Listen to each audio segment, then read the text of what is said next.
In 1998, deep beneath the Vatican, a team of restorers working inside the centuries-old archives stumbled upon something that was never meant to be found. While repairing a damaged section of the 14th century records wing, they uncovered a sealed wall. Behind it lay a heavy lead chest, secured with 6 rusted padlocks. Every inch of the chest's surface was engraved with Latin warnings. Whoever opens this will suffer eternal excommunication. Another line read, "What rests here must remain forgotten. God have mercy on the one who dares to read these words." Weeks of debate followed among senior cardinals. Should they open it, or seal it forever? Eventually, curiosity triumphed over caution. When the chest was finally forced open, it revealed a single, ancient manuscript bound not in leather, but in human skin. Carbon dating confirmed it was written in the year 1334. What lay inside, however, was far more disturbing than its appearance. The manuscript turned out to be the private diary of Pope John XXII, one of the most powerful popes of the Middle Ages. But this was not the official record of papal decrees or letters. It was a secret journal, written in ink, later proven to contain the Pope's own blood. The contents were beyond anything the Church had ever dared to acknowledge. The entries were raw, tormented, and blasphemous. "I curse God for placing this crown upon me," he wrote. "I curse Christ for his silence. I curse the Holy Spirit for abandoning me in this golden cage." Those words alone were enough to destroy a papacy, and perhaps that was the reason history tried to erase them. John XXII, born Jacques Duez in 1244 in southern France, was not born into power. He came from a modest merchant family but quickly rose through the church ranks due to his brilliance.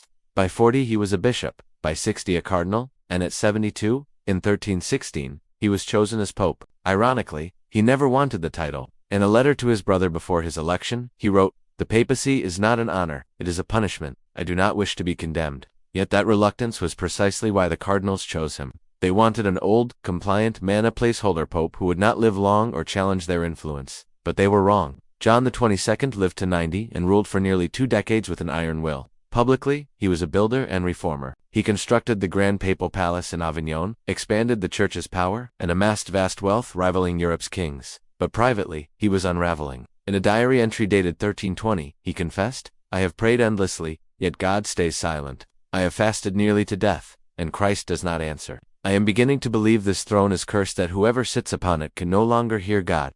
It was the beginning of a slow descent from faith into despair. By 1323, the crisis had deepened. The Franciscan monks had declared that Jesus and his apostles owned no possessions, claiming the Church should live in poverty. But John, who ruled from an opulent palace, condemned the idea as heresy. That night, he wrote, "Christ told us to give all to the poor and live as beggars, yet I live as an emperor. If Christ was right, then I am the Antichrist. And if I am right, then Christ was wrong. Either way, I am damned." That was when the rituals began. According to letters from Cardinal Orsini, John ordered a secret chamber built beneath his private chapel, a place where no one else was permitted to enter. Every midnight he would descend alone, carrying only a candle. The guard stationed nearby claimed they heard strange chanting, objects breaking, and Latin words hurled in anger, but no one dared to interrupt the Pope. What happened down there was beyond anything the Church had ever seen. In that chamber, John performed what scholars later called rituals of reversal. He would bless the holy sacraments as tradition required, then crush them beneath his feet. He spoke the sacred prayers backward, turning them into curses not aimed at demons, but at God himself. In one entry he admitted, "I begged God to appear, to give me a sign that he is real. Nothing, only silence. So I stopped praying. I began cursing. And in cursing, I found more comfort than in 1,000 unanswered prayers." In 1331, his spiritual crisis erupted into public scandal. John delivered a sermon claiming that even the souls of saints did not enter heaven immediately after death, that they had to wait until Judgment Day. This contradicted centuries of church doctrine. The cardinals were horrified, and kings threatened to cut ties with Rome. The University of Paris accused the Pope himself of heresy. But John's diary revealed the truth. This was not theology, it was despair. "I have proclaimed that heaven does not yet exist because I fear it never has," he wrote. "I have spent my life promising paradise I have never seen. If God is love, why does he allow such suffering? Perhaps we are worshipping an echo of our own desperation." As the years passed, the Pope's mental and physical health deteriorated. His servants whispered that he spoke to unseen presences, laughed at nothing, and refused to face the crucifix in his quarters, keeping it turned toward the wall. His eyes, according to one painter, no longer caught the light. "They stare into something no other soul can see," the artist wrote. Then came the night of August 15, 1333, the Feast of the Assumption. John descended once more into the secret chamber, but this time, he did not return.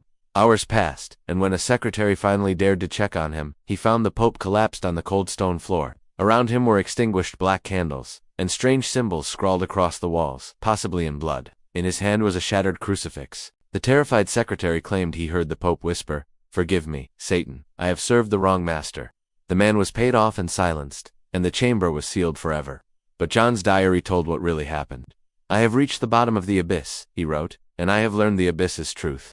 God does not exist, and if he does not care." Modern psychiatrists who later examined his writings detected signs of severe depression, perhaps bipolar disorder or temporal lobe epilepsy, a condition capable of producing intense mystical experiences and hallucinations. But others believe his despair was not madness, it was insight. He had seen the contradictions at the heart of faith. The Church preached humility while living in luxury, blessed wars while preaching peace, and punished the poor for stealing bread, while forgiving kings for spilling blood. For a man who had devoted his life to serving God, such hypocrisy was unbearable. Perhaps it was not insanity that drove him to curse God, but honesty. Pope John XXII died on December 4, 1334, at the age of 90. Officially, the cause was natural. Unofficially, whispers of poison spread through the papal court. When his chamber was searched, Cardinal Bertrand Dio discovered the diary hidden behind a crucifix. He read it through the night and summoned the senior cardinals at dawn. Their first instinct was to burn it, but Bertrand argued otherwise.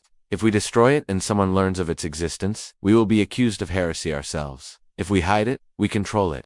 So they sealed the diary in a lead casket, concealed it deep beneath the Vatican, and began a campaign to erase all trace of John's final years. Servants were exiled, letters were burned, chronicles were rewritten. Even official Vatican records skip over the last 5 years of his papacy, a gap historians still find suspicious. For centuries, the plan worked.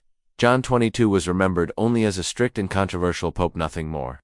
The truth remained buried until 1998, when restorers broke through the hidden wall and found the chest that had lain undisturbed for nearly 700 years. Once again, the Vatican faced an impossible choice: admit the